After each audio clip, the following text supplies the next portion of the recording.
Ils sont une dizaine de personnes regroupées en association à se rendre au moins une fois par semaine sur ce site de Muttersols. Le terrain a été mis à disposition par la commune. Il a été transformé en jardin partagé. En fait, le principe, c'est d'avoir un jardin avec certaines caractéristiques, c'est-à-dire naturel, qu'on cultive à la fois pour la beauté et pour les légumes, et de travailler ensemble selon les disponibilités de chacun. Donc par exemple, on est quelques retraités et quelques personnes jeunes qui travaillent. Ce jardin partagé a été initié par la Maison de la Nature dans le cadre de son projet de ville baptisé Muttersols 2050.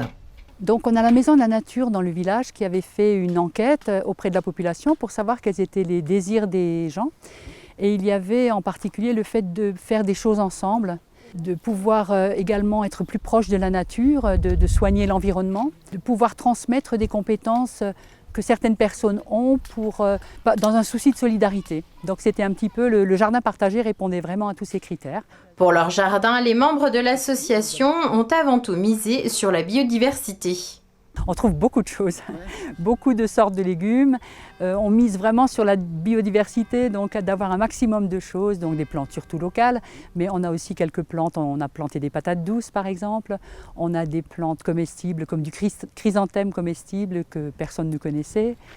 En fait, on a trouvé des gens dans le village qui avaient comme ça des cultures un peu spéciales et qui ont partagé leurs graines avec nous.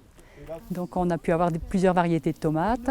On a planté des pommes de terre, enfin tout ce qu'on peut, des blettes, des fenouilles et plusieurs sortes de fleurs également. C'est un petit peu entre un jardin traditionnel et des nouvelles techniques comme une butte permacole, une spirale d'aromatique.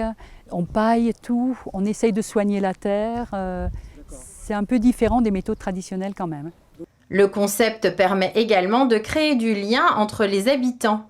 Tout à fait. Alors la moitié du groupe, on est une dizaine à peu près, la moitié du groupe habite à Muttersols depuis un certain temps, mais l'autre moitié, c'est des gens qui viennent d'arriver il y a 1 ou 2 ans et qui cherchent vraiment à avoir des contacts avec les habitants, à avoir une activité locale. Et le fait de pouvoir produire leurs propres légumes, quand ils vivent en appartement ou dans les maisons, dans des lotissements qui n'ont pas de terrain par exemple, c'est vraiment quelque chose qu'ils apprécient beaucoup. L'association aimerait encore accueillir quelques membres et reste bien entendu ouverte aux échanges avec l'ensemble de la population du village. D'autres travaux sont prévus, nouvelle plantation et aménagement d'une rocaille.